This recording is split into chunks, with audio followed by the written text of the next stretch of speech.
Ensemble, on est toujours beaucoup plus fort pour poser tout ce que l'on peut ressentir comme discrimination.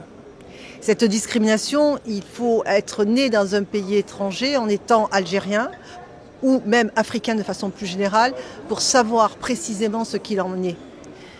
Pour ma part, je suis algérienne née française. Et en France, je suis française et je suis aussi étrangère. Et donc, cette réalité sociétale m'a construite. Et comme dirait Nietzsche, c'est la transformation des épreuves en force. C'est ce qui m'a conduit à être avocate.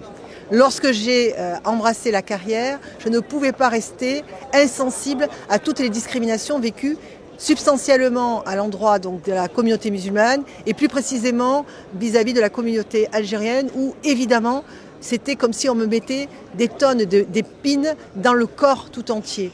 Et c'est comme si, à travers ces épines, on continuait à invisibiliser tous mes aïeux qui se sont battus, à la fois pour la libération de la France lorsqu'elle était sous l'emprise Allemagne, mais aussi, croyant que le 8 mai 1945 serait le début de cette émancipation de l'État algérien, ont été confrontés à la barbarie.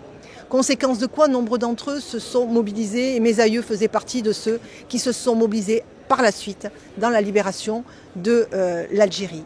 Et puis dans la continuité, il y a eu ces enfants en France et puis ailleurs.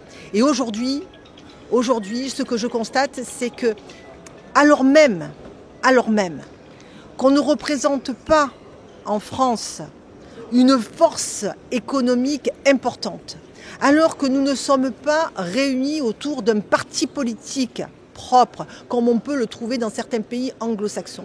Donc nous ne représentons ni une force économique, ni nous représentons une force politique, contrairement à d'autres communautés. Et alors même que nous sommes en nombre minoritaire par rapport à l'ensemble de la nation.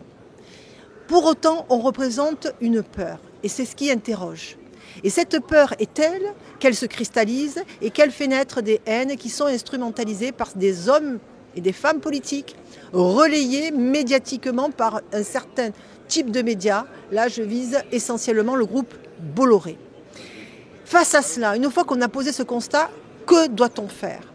D'abord, il y a un travail individuel. Ce travail individuel, c'est d'avoir la notion et la nuance de la fierté qui doit se distinguer de l'orgueil. Pourquoi je dis que cette nuance est importante ? Parce que quand on veut fédérer, quand on veut véritablement devenir une force, c'est-à-dire cette force de groupe, il faut être fier de ce que l'on est sans être orgueilleux. Et c'est quoi la différence ?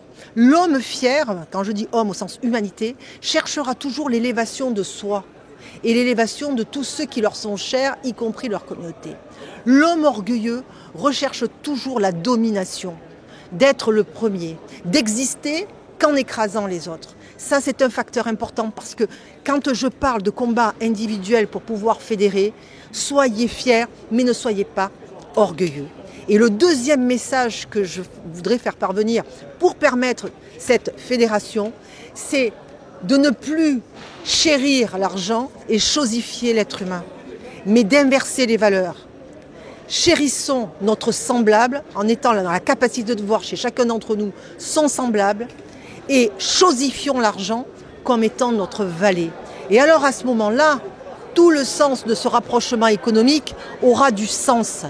Ce rapprochement économique qui se fait à travers ce type de manifestation, il faut les multiplier, mais chacun doit nourrir dans son recueillement une seule volonté, fédérer pour être une force, dans la fierté, pas dans l'orgueil, en ayant comme intérêt hiérarchiquement supérieur la dignité humaine et non pas celle de l'argent. Concernant donc la procédure judiciaire à l'endroit de monsieur Retailleau, ministre de l'Intérieur, je n'ai pas eu d'autre choix que d'utiliser les armes juridiques.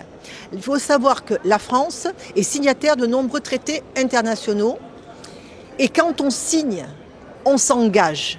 Parmi ces engagements, celui de lutter contre toute forme de discrimination et de protéger toute personne, quelle que soit sa foi religieuse. Cela est protégé par les textes.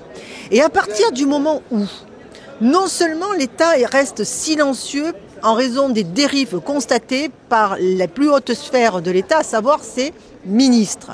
Mais qu'en plus, elle laisse relayer médiatiquement des propos qui sont extrêmement stigmatisants. Eh bien, elle commet une faute dans ses engagements et alors elle doit en répondre.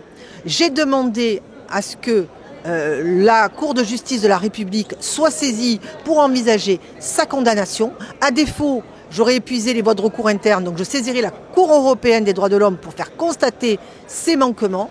Et parallèlement, j'ai saisi aussi les Nations Unies, de façon à ce que la France soit enjointe à réaliser et à mettre tout en œuvre pour lutter contre toute forme de discrimination à l'endroit de la communauté musulmane et particulièrement algérienne parce qu'elle est une cible récurrente depuis plusieurs mois. Comment ? Eh bien notamment, ça a déjà été fait pour d'autres mouvements, notamment en menant des campagnes de sensibilisation. Par les campagnes de sensibilisation, on amène les citoyens à la réflexion et non pas à la stigmatisation.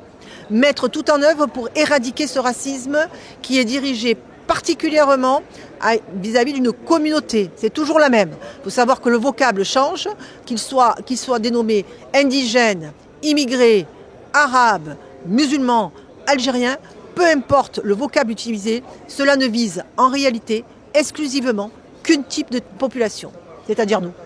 Votre question, elle est pertinente. Comment arriver à fédérer ? Bon, l'initiative qui a été prise par le gouvernement algérien, c'est évidemment, j'allais dire, la Rolls-Royce de type de manifestation permettant de fédérer. Concernant des procédures judiciaires, comment peut-on se greffer à une procédure judiciaire ? Déontologiquement, je ne peux pas appeler à la mobilisation. Je commettrais une faute déontologique. Ce que je peux dire, en revanche, c'est que plus on est nombreux dans une action judiciaire, plus elle est impactante. Donc je ne vais pas faire un appel pour venir me saisir. Je vais dire plus généralement, cette action existe, juridiquement, il y a les outils, donc multiplier ces actions, pas nécessairement en me choisissant comme avocat, il y a de nombreux avocats en France et ailleurs, utiliser les voies de recours judiciaires pour faire valoir votre droit.